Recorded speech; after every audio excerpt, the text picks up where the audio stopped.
And we're back with breaking economic news. The U.S. Labor Department says that another 2.1 million Americans filed for unemployment benefits last week, right in line with expectations. That brings the 10-week total since the pandemic began to nearly 41 million. And this just in. The Washington Post is reporting that officials at the White House have decided not to release updated economic projections this summer. That, according to three people with knowledge of the decision. Normally, the administration unveils a federal budget proposal each February, followed by a mid-session review in July or August that includes updated projections on trends, including unemployment, economic growth, and inflation. Budget experts told the Post they are not aware of any previous White House choosing not to provide such forecasts since at least the 1970s. The Post reports two White House officials confirmed the decision had been made not to include the economic projections as part of the mid-session release. The officials, who spoke on the condition of anonymity to discuss internal deliberations, said that the novel coronavirus is causing extreme volatility in the U.S. economy, making it difficult to model economic trends.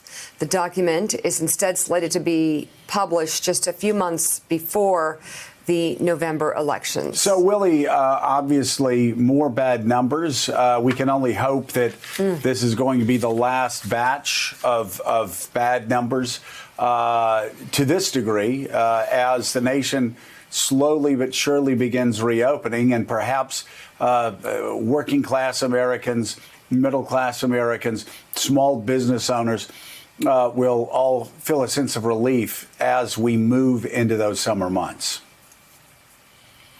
Yeah, another Thursday at 8:30 Eastern time and another devastating employment number.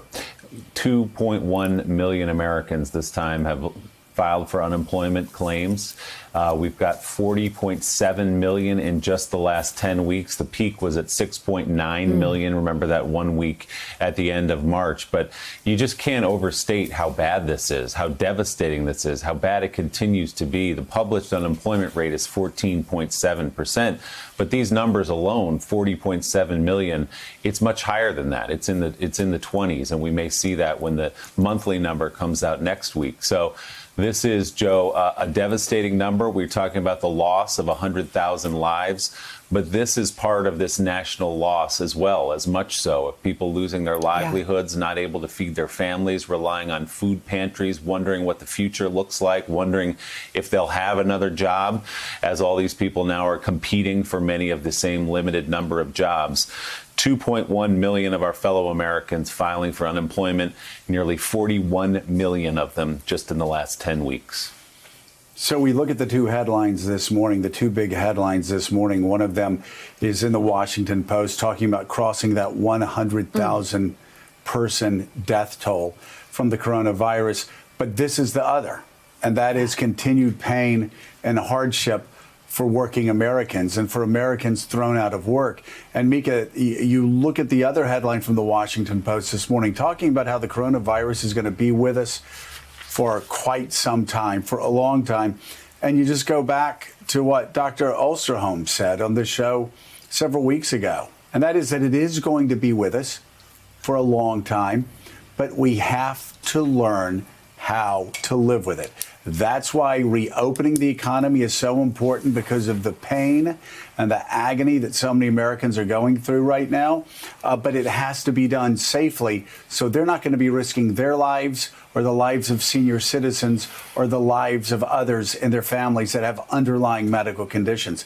We do have to reopen up, but we have to do it in a wise, safe way. These staggering numbers also tell us and show us, as we look at leadership, as we move into the future, what can happen when leadership doesn't work, when it's not strong. And there are many who believe this economic and human carnage, to use the president's word from his inaugural, could have been prevented or at least lessened.